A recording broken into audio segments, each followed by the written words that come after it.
Students, तो आज exercise 3.5 start करने जा रहा हूँ और आपको एक्सरसाइज 3.5 का इंट्रो वीडियो मिल चुका है और आज एक्सरसाइज स्टार्ट करेंगे।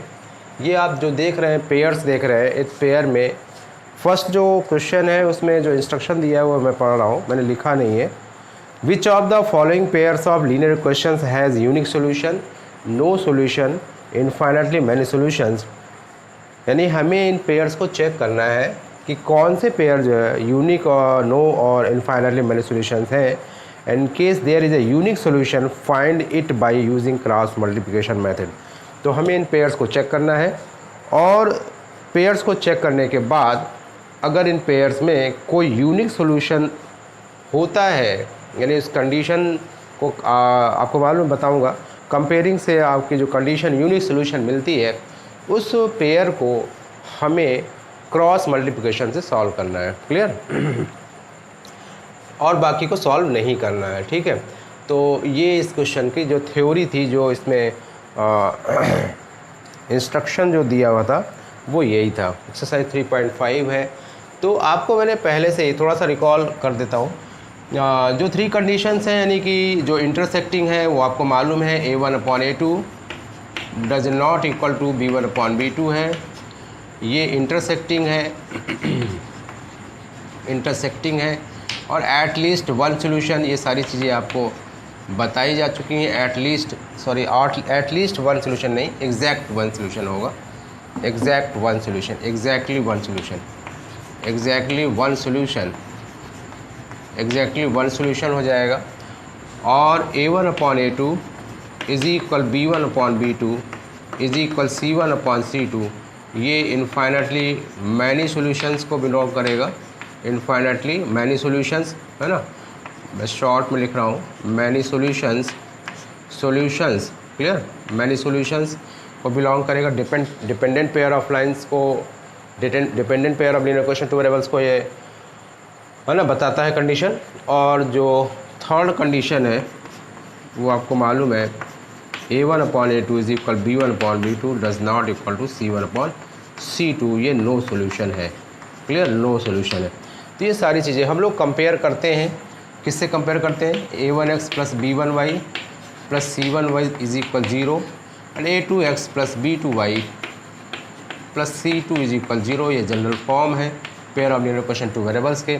तो इनसे कंपेयरिंग करते हैं। जो भी इक्वेशन आप देख रहे हो यहाँ भी हम लोग कंपेयरिंग करेंगे, तो वन बाय वन करके चेक करते हैं इसको। क्लियर? तो A1/A2 A1x plus B1y plus C1 is equal 0, A2x plus B2y plus C2 is equal 0, ये जनरल फॉर्म में पेयर गिवन है। तो A1/A2 ये 1/3 है एंड B1/B2 है वो -3/-9 है। चेक कर लीजिए, -3/-9 है। तो यहाँ इसको हम जब करेंगे तो ये 1/3 आ जाएगा। ठीक है ना, 1/3 आ जाएगा।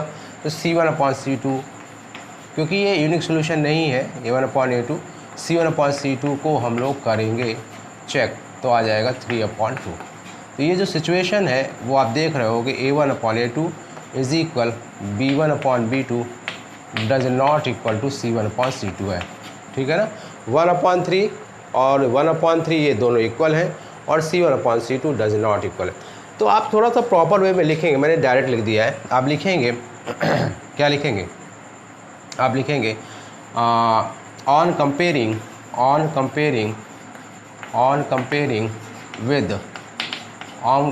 With A1x plus B1y plus C1 is equal 0 and A2x plus B2y plus C2 is equal 0, है ना, रेस्पेक्टिवली।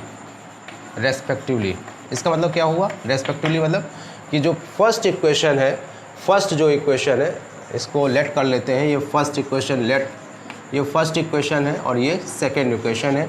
तो फर्स्ट इक्वेशन को A1x plus B1y plus C1 is equal 0 से कंपेयर कराया और जो सेकेंड इक्वेशन इस पेयर का है उस सेकेंड इक्वेशन को A2x plus B2y plus C2 is equal 0 थे, इसलिए रेस्पेक्टिवली वर्ड भी आपको लिखना है। Clear? And after comparing we have A1/A2 is equal B1/B2 और C1 ये C1/C2, ऐसे आप does not equal to C1/C2 पाएंगे। ठीक है, तो ये सारे में आपको ऐसा करना है।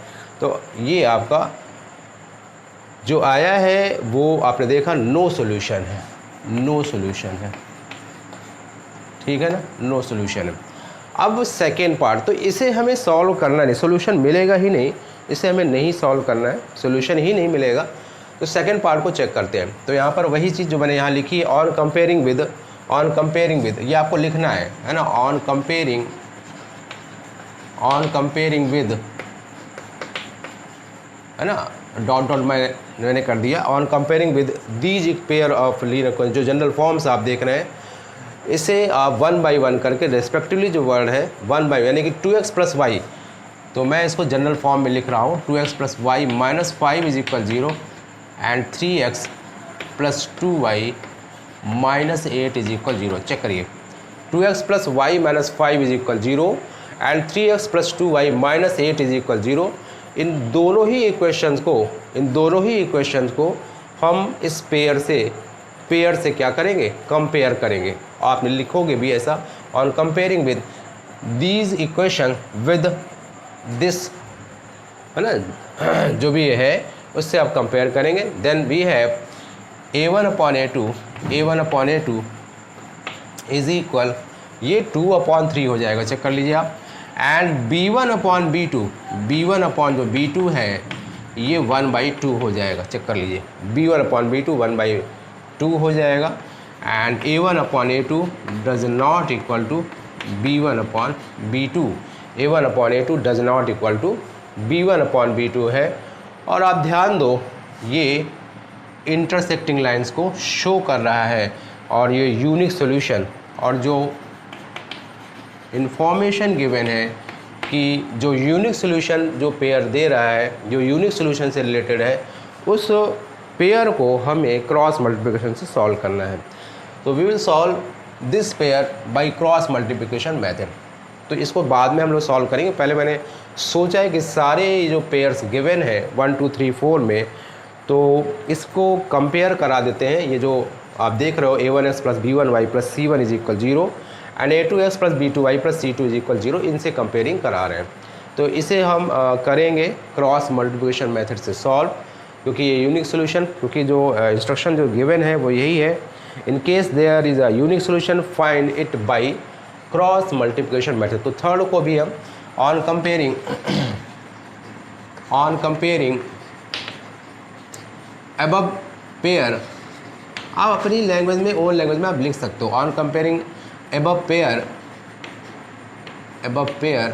है ना, विद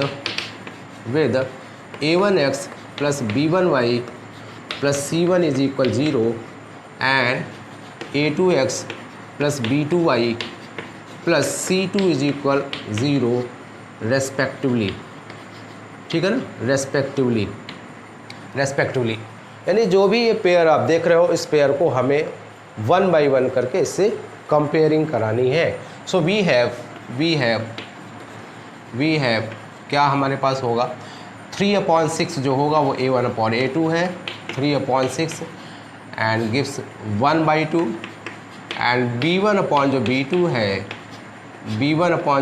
है वो आएगा -5/-10 आएगा। चेक कर लो, B1/B2 है वो -5/-10 होगा, तो ये भी आपका 1/2 देगा। क्लियर है ना, ये आएगा ना -5/-10 और ये भी 1/2 देगा। और जो चेक करो C1/C2 है वो क्या होगा, -20/-40 यानी कि 20/40 आ जाएगा, और ये आपको क्या देगा, 1/2 देगा।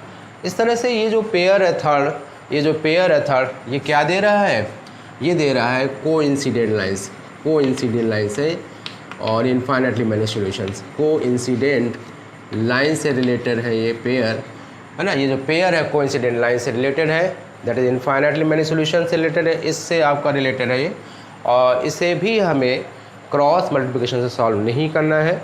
और अब हम आते हैं लास्ट पेयर, फोर्थ पेयर, इसे हम चेक करते हैं ऑन कंपेयरिंग। यही सारी फॉर्मेलिटी आपको यहाँ भी लिखनी है और मैं इस पर डायरेक्ट लिख रहा हूँ A1/A2 जो है आप देख रहे होगे 1/3 है, एंड B1/B2 यहाँ पर -3/-3 है, और ये जो है 1 आ जाएगा, चेक कर लीजिए आप, 1 आ जाएगा, 1/1। क्लियर? तो x - 3y - 7 is equal 0, 3x - 3y - 15 is equal 0 में A1/A2 does not equal to, यहाँ पर A1/A2 does not equal to B1/B2 है, क्योंकि 1/3 ये 1/1 यानी 1/3 1 के इक्वल नहीं है, यूनिक सोल्यूशन। तो इस तरह से ये क्लियर हो गया। इस तरह से क्या क्लियर हो गया कि ये जो पेयर है, ये जो पेयर गिवन है, इन पेयर्स में सेकेंड जो पार्ट, जो सेकेंड पेयर है और जो फोर्थ पेयर है, ये यूनिक सोल्यूशन से रिलेटेड है। किससे रिलेटेड है? यूनिक सोल्यूशन से रिलेटेड है। So we have to find the solution by the cross multiplication method. आपको मालूम है क्रॉस मल्टीप्लिकेशन मेथड का मैंने इंट्रो वीडियो 3.5 में आपको मैंने बताया था तरीका कैसे इसको करना, कैसे सॉल्व है। ठीक है, तो आपको 3.5 एक्सरसाइज का इंट्रो वीडियो मिल चुका है, और मैं इन दोनों पेयर्स को यानी सेकेंड और फोर्थ और नंबर्स में है पेयर से, सेकेंड पार्ट है और फोर्थ पार्ट है, इन दोनों ही पार्ट्स को हम करेंगे क्रॉस मल्टीप्लिकेशन मेथड से सॉल्व। ठीक है ना? ये NCERT बुक है, and then after we will do second question. So please pause video to write it down. तो सेकेंड पार्ट और फोर्थ पार्ट हम लोगों को करना है सॉल्व। ठीक है, तो मैं आपको एक बार फिर से क्या बताना चाहता हूँ, मैं बताना ये चाहता हूँ कि जो क्रॉस मल्टीप्लिकेशन मेथड का तरीका है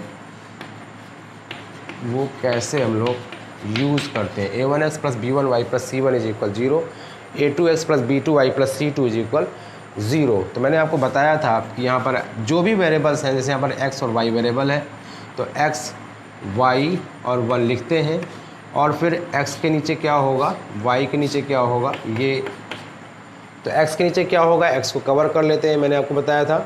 तो यहाँ पर है B1 B2, ये कोफिशिएंट को ही लिखना होता है, B1 B2 and C1 C2, and y के नीचे क्या होगा, y को कवर करेंगे तो C1 C2 आप देख रहे होगे, और वो लिखा हुआ है A1 और A2 आगे लिखना है।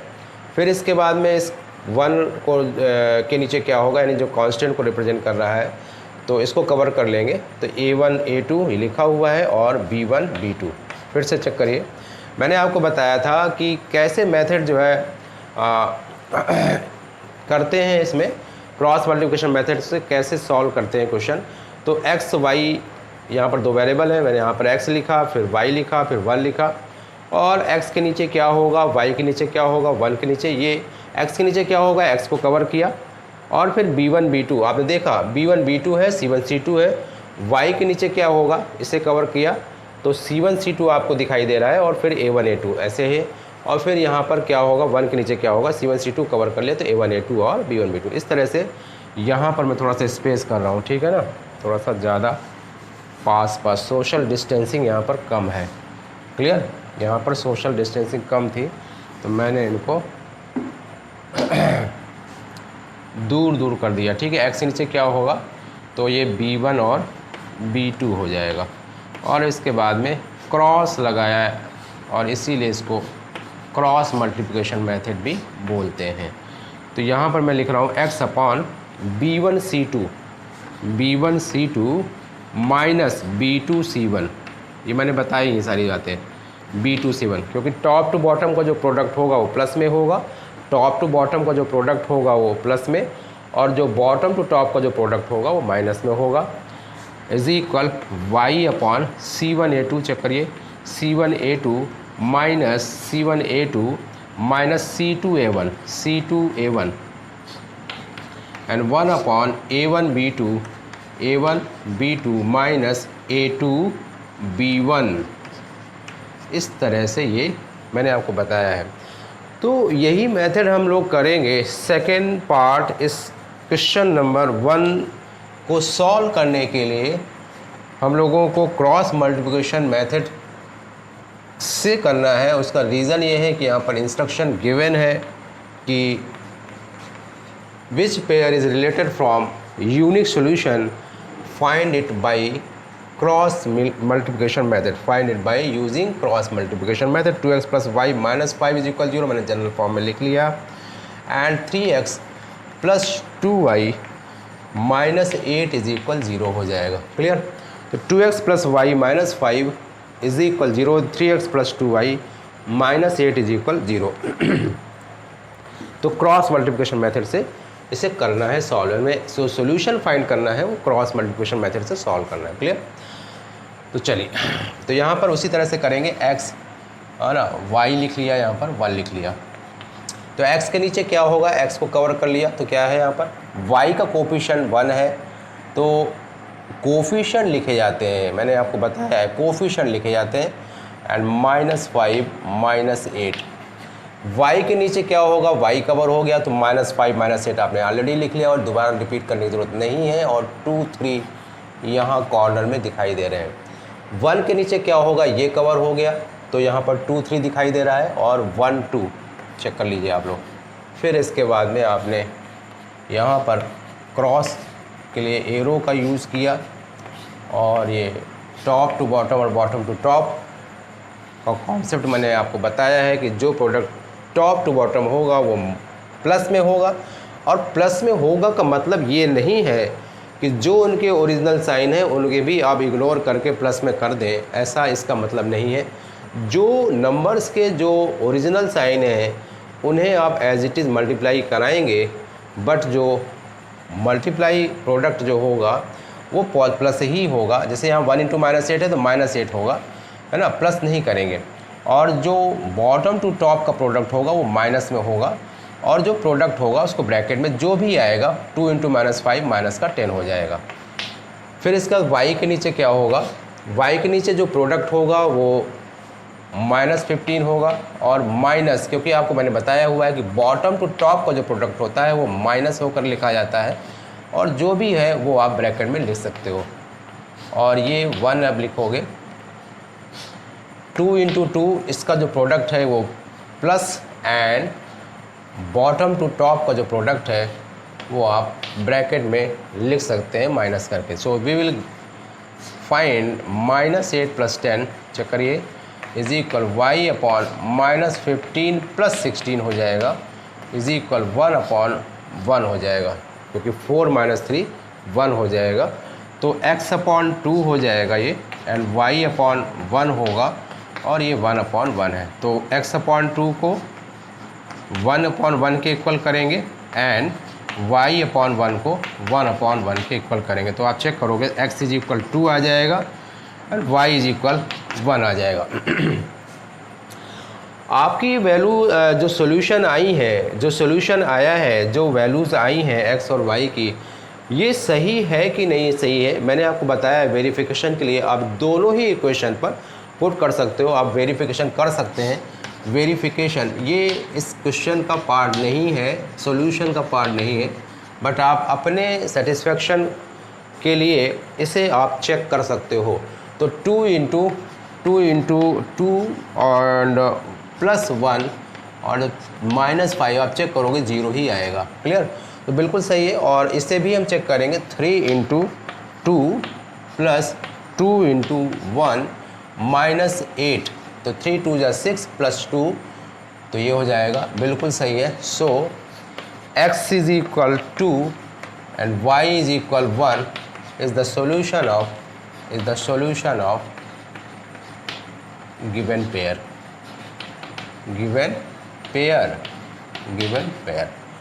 So first question second part था ये फर्स्ट क्वेश्चन का, जो कि आपको मैंने कराया क्रॉस मल्टीप्लिकेशन मेथड से। और अब इसी तरह से सेकेंड पार्ट के बाद इस फर्स्ट क्वेश्चन के फोर्थ पार्ट को भी, क्योंकि फोर्थ जो पार्ट है पेयर का, जो फोर्थ पार्ट पेयर है वो ये भी हम लोगों ने चेक किया था कि ये यूनिक सोल्यूशन से रिलेटेड है। So we will do this part also by the method cross multiplication. So please pause the video to write it down. तो फोर्थ पार्ट है क्वेश्चन नंबर 1 का फोर्थ पार्ट, ये भी यूनिक सोल्यूशन हम लोगों ने चेक किया था। 1/3 does not equal to 1, 1/3 does not, क्योंकि a1/2 1/3 है और b1/b2 3/3 प्लस का दैट इज़ 1। तो ये इक्वल नहीं है। तो इसमें भी हम लोग x क्रॉस मल्टीप्लिकेशन मेथड से करेंगे, x y और 1। क्लियर। तो x के नीचे क्या होगा, तो इसको कवर कर लिया। तो ये -3 एंड -7। देखिए ध्यान दीजिएगा बच्चे, माइनस को आप लोग इग्नोर कर देते हो। ये माइनस का इग्नोर करना आपके लिए घातक साबित हो जाता है ना। तो इसलिए माइनस को इग्नोर नहीं करना है। y को कवर करेंगे, y के नीचे क्या होगा इसके लिए -7 -15 लिखा हुआ है एंड कॉर्नर पर 1 और 3 दिखाई दे रहा है। और इसके बाद में इस कांस्टेंट 1 के नीचे क्या होगा, तो 1 3 है एंड -3 अगेन। ठीक है ना, -3 सो नाउ एरो का यूज़ करेंगे हम लोग, और एरो का यूज़ करने के बाद हम लोग प्रोडक्ट करेंगे।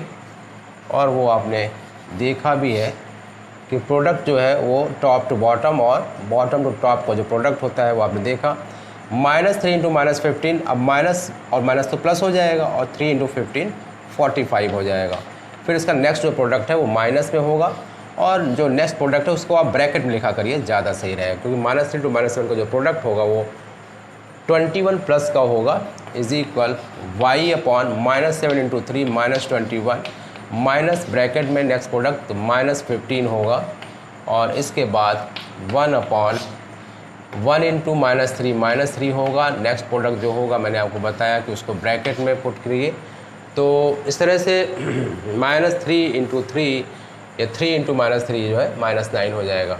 तो x अपॉन 45 -21, तो 5 में से 1 गया 4 और 4 में से 2 गया 2 इज इक्वल y अपॉन, ये माइनस का 21 है और प्लस का 15, चेक करो, माइनस और माइनस प्लस 15, तो ये आ जाएगा माइनस का 6 आ जाएगा, इज इक्वल 1 अपॉन माइनस का 3 प्लस का 9, तो ये हो जाएगा प्लस का 6 हो जाएगा, -3 + 9 प्लस का 6 हो जाएगा। ठीक है, तो x अपॉन 24 इज इक्वल क्या होगा, 1/6 हो जाएगा, and y upon -6 is equal 1/6 हो जाएगा। क्रॉस कराएंगे, 6x is equal 24 and x is equal हो जाएगा 4, 24/6 एंड 6y इज इक्वल है -6 और y इज इक्वल आ जाएगा -1। हमारा ये सॉल्यूशन सही आया है कि नहीं, तो मैंने आपको लास्ट में भी बताया था, यहाँ भी आप चेक करके देख सकते हैं, वेरिफिकेशन आप चेकिंग कर सकते हैं वेरिफिकेशन में। x की वैल्यू 4 है, तो यहाँ पर हम रखेंगे ये फर्स्ट और सेकेंड इक्वेशन आपने अज्यूम कर लिए, ये लेट आपने किया है, ये सारी चीज़ें मैंने आपको बताई हुई है।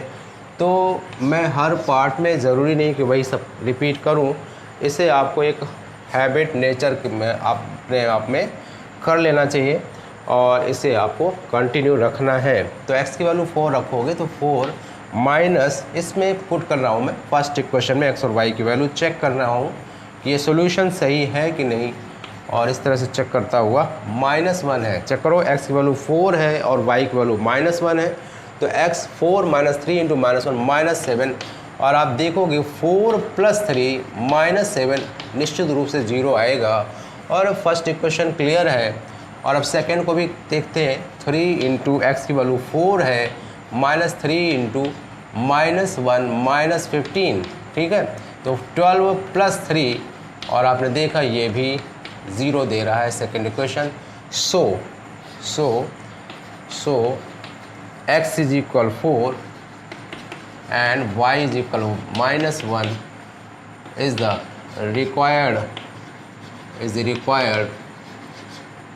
the required solution of given pair of linear equation, two variable linear equation, two variables, clear.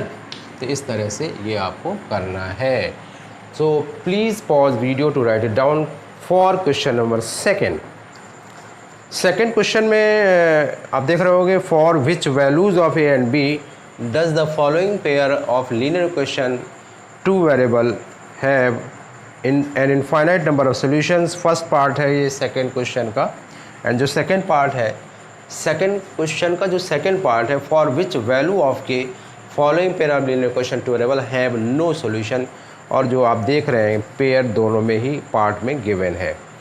तो यहाँ पर इंफॉर्मेशन है हमें ए और बी की वो वैल्यूज़ पता करनी है कि जो पेयर है वो इनफाइनाइट नंबर ऑफ सॉल्यूशन दे रहा है। और यहाँ पर हमें पहले तो फर्स्ट पार्ट की बात करते हैं। तो देखिए क्या है,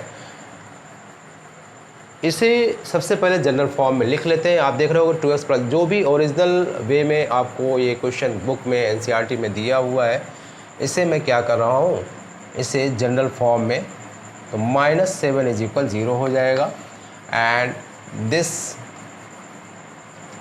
यहाँ इसको ऐसे लिखा जा सकता है। क्लियर? तो इस तरह से मैंने चेंज किया, जनरल फॉर्म में लिखा a1x + b1y + c1 = 0 and a2x + b2y + c2 = 0। तो y का कोफिशिएंट, x का कोफिशिएंट ये है ना, तो x का कोफिशिएंट ये a1x b1y c1 और a2x, तो a2 ये है, b2 ये है और c2 ये विद माइनस साइन। ध्यान रखिए विद माइनस साइन मैंने बोला, तो जो c2 है माइनस का 3a + b - 2 ब्रैकेट में आप देख रहे हो। तो जो इन्फॉर्मेशन है उसी को हम लोग कंडीशन यहाँ पर लगाएंगे। सिंस जो पेयर है वो इनफाइनाइट नंबर ऑफ सॉल्यूशन से रिलेटेड बताया गया है, तो ये आपको मालूम है जो इनफाइनाइट का जो पेयर का जो इनफाइनाइट का कंडीशन होती है वो क्या होती है, a1/a2 b1/b2 = c1/c2 for infinite number of solution. Infinite number of solution ये आपको गिवन है, ये चीज़ क्या है, गिवन है। ये जो पेयर है वो इनफाइनाइट नंबर ऑफ सॉल्यूशन दे रहा है। तो इस सिचुएशन पर, इस कंडीशन पर हमें ए और बी की वैल्यू पता करके बतानी है। For which values of a and b does मैंने 2 बार लिख दिया है, for which values of a and b does following pair of linear equation have infinite number of solution. ठीक है, तो इस तरह से ये मैंने आप कंडीशन देखा इनफाइनाइट नंबर ऑफ सॉल्यूशन की ये होती है।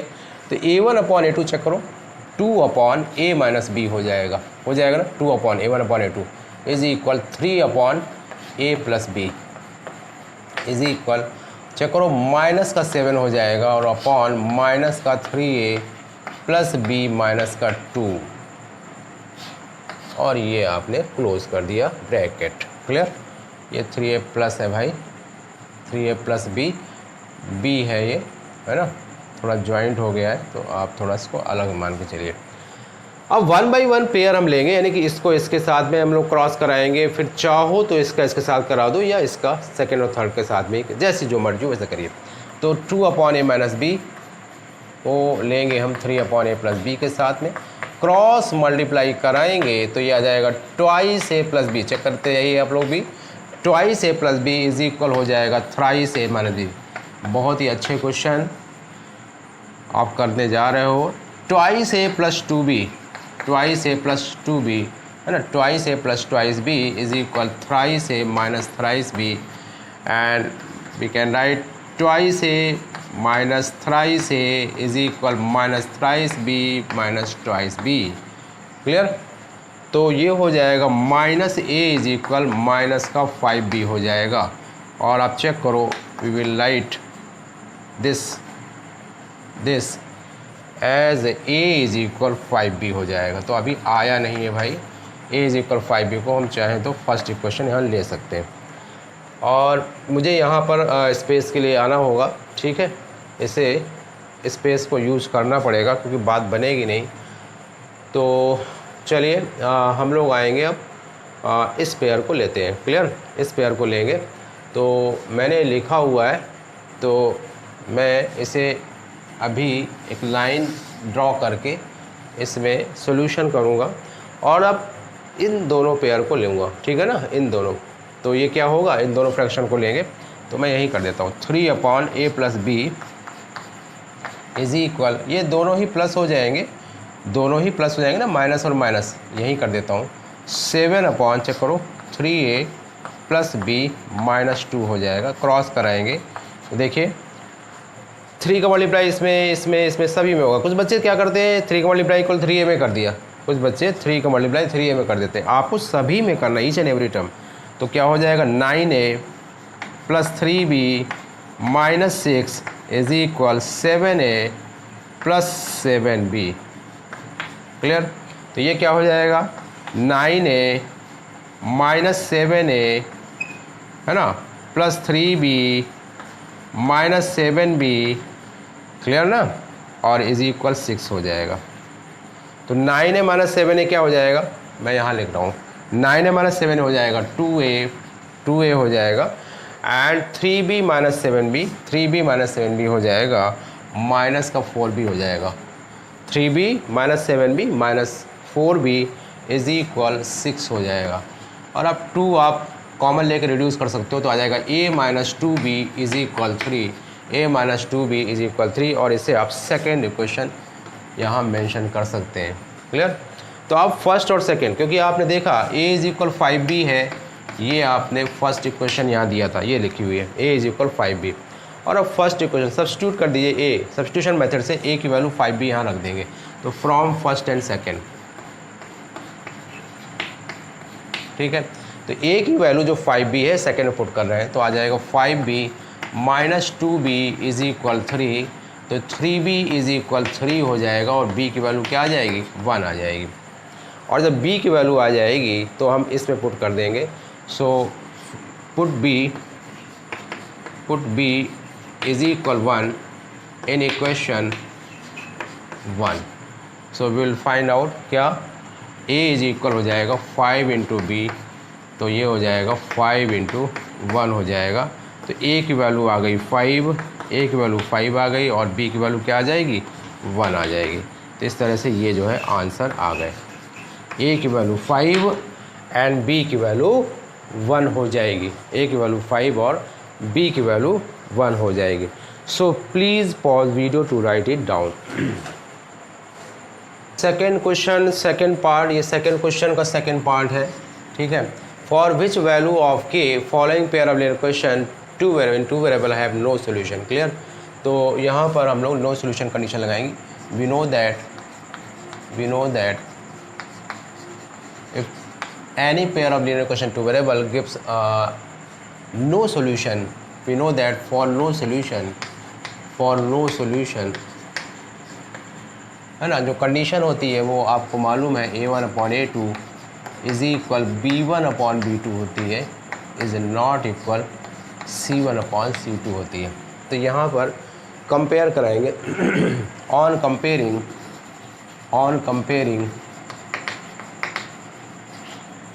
कंपेयरिंग वी हैव, किससे कंपेयर कराते हैं, आपको मालूम है किससे कंपेयर कराते हैं, a1x plus b1y plus c1 is equal 0 and a2x plus b2y plus c2 is equal 0। Clear? तो ऑन कंपेयरिंग वी हैव मैंने यहाँ लिख दिया शॉर्ट में, ऑन कंपेयरिंग वी हैव। तो यहाँ पर a1/a2 जो होगा वो 3/2 के -1 हो जाएगा। चेक करके देख लीजिए, क्योंकि जो x के कोफिशिएंट है in both of the equation, x के जो कोफिशिएंट है यानी कि 3 और 2 के -1, ये a1/a2 है, इज इक्वल b1 जो b2 है, y का जो कोफिशिएंट है in both of the equation is equal b1/b2, that is 1/k-1। Check करिए आप, 1/k-1 and is not equal to c1/c2 है। तो c1/c2 आप इधर भी लाओगे तो -1 का ये हो जाएगा, ये भी माइनस का हो जाएगा, तो आप दोनों ही माइनस माइनस कैंसिल कर देंगे, तो आ जाएगा 1/2k+1। आपको k की वैल्यू मांगी गई, k इज इक्वल क्या है, ठीक है। तो k इज इक्वल क्या है, तो आप देखोगे, इनको ले लेते हैं। तो 3/2k-1 इज इक्वल 1/k-1 है। तो आप क्रॉस कराओगे तो 2k-1 इज इक्वल 3k-3। यहाँ मिस्टेक करते हैं बच्चे, 3 का मल्टीप्लाई k में होगा, फिर -1 में भी। तो इस तरह से 2k-3k इज इक्वल -3 + 1, और ये आ जाएगा -k इज इक्वल -2। तो k की वैल्यू क्या आ जाएगी, 2 आ जाएगी। अब देखो, इस k की वैल्यू को अगर हम यहाँ पुट कर देंगे, इस k की वैल्यू को अगर हम यहाँ पुट करके वेरीफाई करके चेक करते हैं, और ध्यान दीजिए इसके फर्स्ट पार्ट में भी अगर हम a और b की जो भी वैल्यूज़ आई थी, उन वैल्यूज़ को अगर हम सेकेंड क्वेश्चन के फर्स्ट पार्ट के सेकेंड इक्वेशन में अगर लिख देता हूँ, जो भी a और b की जो वैल्यूज़ आई थी तो इसके बाद हम कंपेयर कराएंगे अगर फर्स्ट और सेकेंड इक्वेशन की, तो उससे हमें इनफाइनाइट नंबर ऑफ सोल्यूशन ज़रूर मिलेंगे। अगर मैं यहाँ k इज इक्वल टू रखता हूँ इस सेकेंड, क्योंकि फर्स्ट में तो है ही नहीं k, ये फर्स्ट ले लेता हूँ और इसे सेकेंड ले लेता हूँ, ठीक है। तो अगर इसमें फर्स्ट इक्वेशन तो एज इट इज़ रहेगा, इसे जनरल फॉर्म में लिख लेता हूँ, और 2k माइनस 1, क्योंकि k की वैल्यू 2 आई है ना, k की वैल्यू 2 आई है, तो 2 into 2 minus 1 x plus 2 minus 1 y is equal 2 into 2 plus 1, सो ये हो जाएगा 4 माइनस 1, 3x हो जाएगा ये, एंड 2 माइनस 1 तो क्या होगा 1 होगा, तो ये y होगा इज इक्वल 5 हो जाएगा, ये सेकेंड इक्वेशन हो जाएगा। अब ऐसे ही सेकेंड क्वेश्चन के फर्स्ट पार्ट में जो a और b की वैल्यू आई थी, उसे आप सेकेंड इक्वेशन में ही, जो मैंने आपको यहाँ पर पॉज करके जो हटा दिया, उसमें आप a और b सेकेंड इक्वेशन आप चेक करोगे, a और b जो वाला जो इक्वेशन, उसमें a और b की वैल्यू पुट करोगे, फिर कंपेयर कराएंगे, तो उससे इनफाइनाइट नंबर सोल्यूशन की कंडीशन आप ज़रूर पाएंगे। यहाँ पर आप देखोगे 3/a1/a2 क्या हो जाएगा 1 हो जाएगा, और b1 अपॉन जो b2 है वो भी 1 हो जाएगा ना, और जो c1 अपॉन c2 है वो क्या है -1, चेक करो -1, और इसको आप इधर ले आओगे तो क्या हो जाएगा -1 अपॉन -5 हो जाएगा, जो कि इसके इक्वल नहीं है। क्लियर। तो इस तरह से ये a1/a2 is equal b1/b2 does not equal to c1/c2 है, ठीक है। तो ये कोई सोल्यूशन का पार्ट नहीं है, ये तो आपने वेरीफाई किया, चेक किया कि जो k की वैल्यू आई है, अगर हम उसको यहाँ पुट करते हैं सेकेंड क्वेश्चन में, फिर इसके बाद कंपेयर करके जो भी जनरल फॉर्म होता है a1x plus b1y plus c1 is equal 0, a2x plus b2y plus c2 is equal 0 जो होता है, उससे कंपेयर कराया, तो मैंने देखा और आपने भी देखा यहाँ पर कि जो है वो नो सोल्यूशन ही इक्वेशन आते हैं। तो इस तरह से आपको एग्ज़ाम में k is equal 2 he value निकालनी है, इसे करने की ज़रूरत नहीं है, so will do question number 4 all the parts, ये वर्ड प्रॉब्लम्स है, and will do in the next video for first, second, third, fourth and also fifth part, okay.